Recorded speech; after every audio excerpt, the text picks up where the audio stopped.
So today we are going to deal with the different mathematical operations, and we have addition, subtraction, multiplication, and division. And we'll start with addition. So here I've already done some things that weren't there. We create a folder, and this folder we initialize it using mod rs. You just call a file mod rs, and this mod file you must register it in the main file like this. So we have an operations function that we're dealing with. In these operations we have addition. We also have public function. We say public so that it can be accessible to everyone else. And here we must explicitly say hashtag allow dead code so that it cannot be flagged as unused variable. And in production mode, don't do this. Just do your thing and make sure every function is worked. Then we have public function. We have multiplication. We also have public function division. We also have a public function. There's these things called modulus. Oh, you guessed correctly. Yeah, modulus is just the remainder. So we have hashtag. We allow dead code. The same thing with this. So for this, I'll just copy paste. Control C and Control V, they're programmers' best friends. Saves a lot of time. And AI is also programmer best friend. So we'll start with addition. And this addition, we must say this function takes two numbers, A, and we want it to be signed, or we can also use, and then we want it to output. And you can just say C let C is equals to this, and then you bracket this, and then say return C. You can also leave it like this, there's no issue. You can also say here the same thing with this.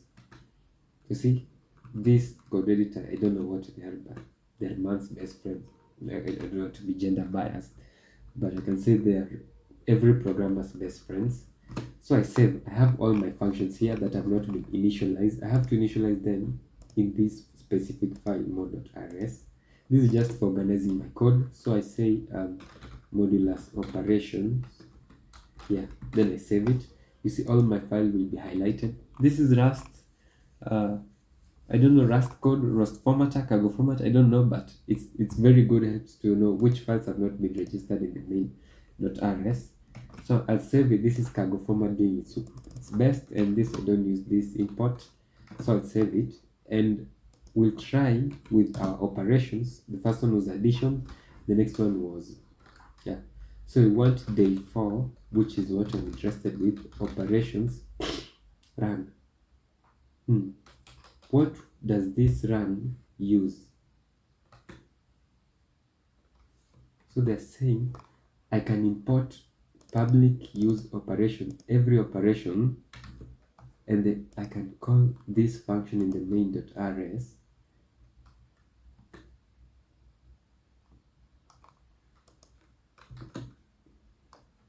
Interesting, I never knew about this. Cannot find the function run.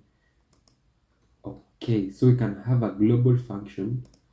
We can have a global function here. Instead of this, we can have a global function here that does everything for us. So we can say constant. We can say public function run, which takes variable A and B, and this we can initialize this. Public use, I don't know what this function is. Public makes it public, use imports it, this is the modulus, and star says import every function. I never knew about this. So let's try initializing 10, and before this we can initialize it to be random. We're just using the library that we learned. So we want it to be a random range between 1 and 10. So you can say random range between 1 and 100, no, 1 and 10. Then we close. The same thing with this, random range between 1 and 10 also. And then we print line These are the random numbers that we have initialized, and in the main function, since we have already called it, we can call day4 run, which is the purpose of this public use operation. So instead of saying day4 then operation then this, I can call the function directly.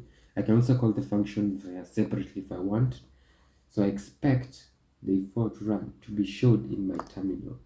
Now I have a lot of care. I think I'm a little bit careless. Where is my function? Aha, here it is. So this function says random numbers. A is 9, B is 7, addition, subtraction, multiplication, division, and modulus. So we can try to also use something that we learned. You can say public function loop. Okay. And here we need to no this function is already registered. Loop run function. Loop run. Then we call here loop, and here we call our function run. So we just loop our run over and over and over and over, but so we can explicitly say A is equals to this and B is equal no, this one will bring an error. I think it's not like Python, so I'll just leave it like that. This one just loop endlessly. I want it to break, so we can say let variable count is equals to 0. Then we do that. Yeah, so I think we're going to use this in loop.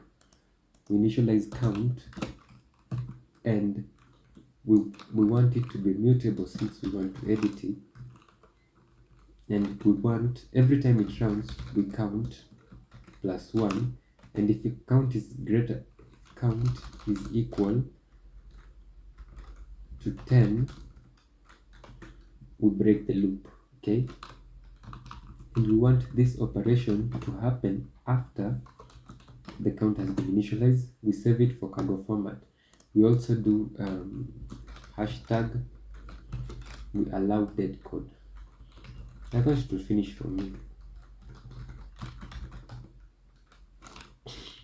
I save it. It's supposed to remove this. The same thing with this function.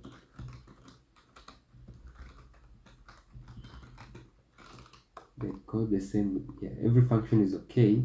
So we save the file, and instead of calling the run function, we call the loop run. Then we save it. When I look at my terminal, this function will loop until it's 10. So saying the modulus of, so say random is 4, 1, 4 plus 1 is 5, subtraction is 3, multiplication, division, and the modulus.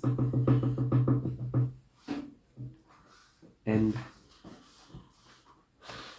that's basically the operations that we have learned yet.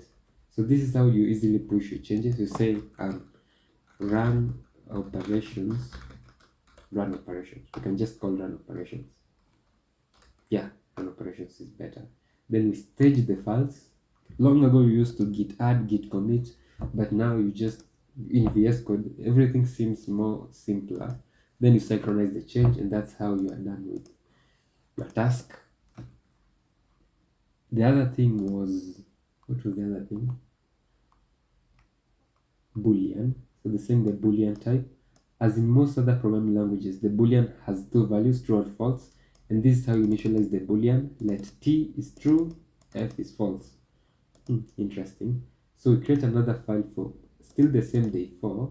We create a file, we call it boolean ops.trust, and in this boolean ops.trust we have to create a function for the boolean. So I'll start with allow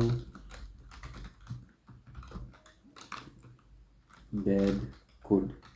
Okay, and we have to allow dead code. You see, AI nowadays you won't even learn quite easily. So I'll press tab and we'll do with this. We call the run function, which says a is a random integer. No, I don't want this. This is not what I'm interested in. I want to create a public function called is even. Yeah, is even. So this function basically what it does, it says public to make it accessible function is even, checks whether the number passed in is even and returns a blue. If the number modulus 2 is 0, it returns 2. If it's false, it breaks. Okay, so this function we have to initialize here also. We say public use boolean operations, and there's no need of importing. Yeah, we also have to import the module boolean operations. I thought there was no need, and I almost spoke of it. So we can unused imports, so we can allow unused imports. I think it will. There's this thing you remember, which you initialize at the top, hashtag allow unused imports. Used imports, and it removes the error everywhere. Also, we can also initialize allow dead code. Will it break? No, it doesn't remove these unused imports. So also this one doesn't remove the unused imports. So I break these changes, go to my main file. I also create we still modulus 4. I'm going to comment this and I'm going to say day 4. We can do our is even function, and then we pass in a number, which is maybe 7 is an even number. Then we close the file, then we run. We should see in the terminal it crashed. It returned a boolean, so you must say let output is equal to day 4, and this explicit data type is boolean. Then we print line, we save, and it's going to say is 7 even false. Okay, we can even go a step ahead and pick a number for the user. So instead of this, we can allow dead code, and here you must also do a bracket to remove that error. Then we create a function, public function enter number, and then this is just a function, and we create a mutable input the way we saw it. Initialize the string, which is a new string. We print line enter number. We use the standard package IO, standard input, read line, buffer, and we can expect, or we can just do like this. We can use a match statement to handle this error, and then if it's okay, okay, I think it was like this. I can't remember. If it's okay, I return an output. If it's error, I just print line and I return nothing. And yeah, but they don't know what I've done. If it's okay, I'm going to print line. You entered this number, okay, and here I can also trim it, this number. I can also trim it here and then return the output. Okay, I can say like this, let number to be equal to this, and here if it's okay, I can do this input, okay, dot trim, we remove the spaces, dot parse i32, we don't want to unwrap all, so we can do a match statement again here, match statement, which you say if it's okay, we return an empty string, and if it's error, we just print line please enter valid number. And yeah, I think one apostrophe is missing. What's missing? Yeah, number was missing, and this I'm going to cancel. And what's wrong with the entire code? I think the entire code crashed. That is the advantage of this thing, saying that public function enter number, there's one could not compile hello world due to one previous error. I think there's one column that is missing. This No. Is it this? No. Let's follow every single function. This colon ends it here, okay? Then we go to the second. This one with this. This one returns a number. This one yellow with this. And then the error statement, the error. But this one, don't know who's it. This one is not supposed to be here. No, that doesn't answer the question.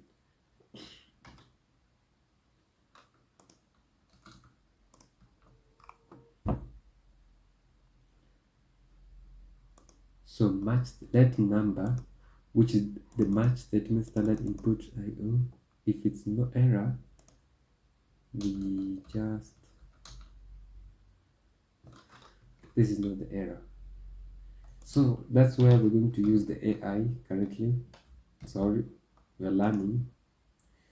So you're going to use, this is my best friends in terms of programming. Long time ago, before the masters, we used to do this, and we find the error, and it looks like, hey, this is what you're doing wrong. So this is the changes fixed brackets, your inner match and the outer okay arms are missing their closing braces. So there is an error in terms of brackets.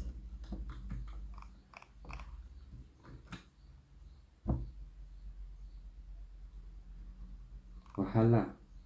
It's okay. So in the main function, we're going to output this. So instead of printing this, we're going to use day 4. No, day 4. There's this function that I have called enter number, and this function, we close it and it returns a number. So we're going to store the number. Let variable number to be this.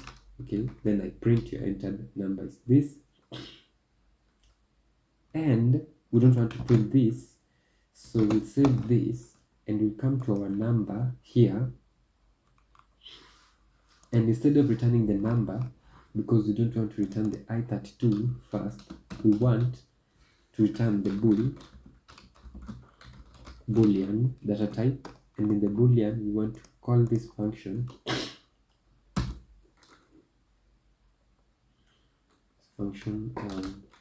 even number, and then we return this even number, and this one we're going to cancel this.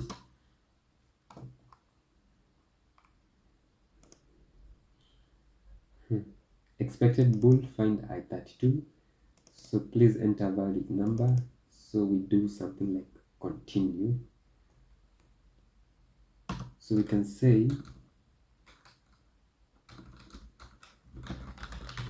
continue statement, and then we loop this everything until the user enters a good number. Okay, so say loop function, and we loop everything until the user enters a valid number.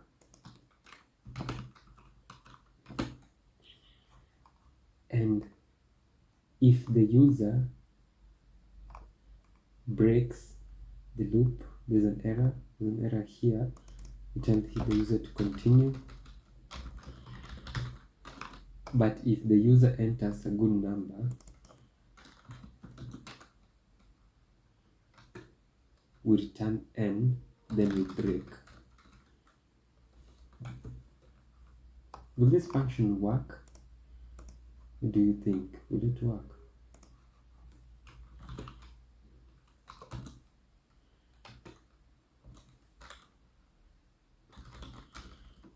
What if I print the output? I want to print the output.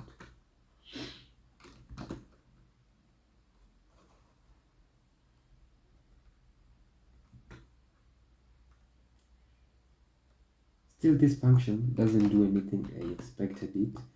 So we'll call is even, and here we update it with this, and then we try our function. So we enter number like 32, we enter, is the number even, which is true. So let's try something else. You see how the functions will go on building each other over and over. Like for example, this function has become already huge, yet we've not done anything. I'm going to create another function that loops this function. So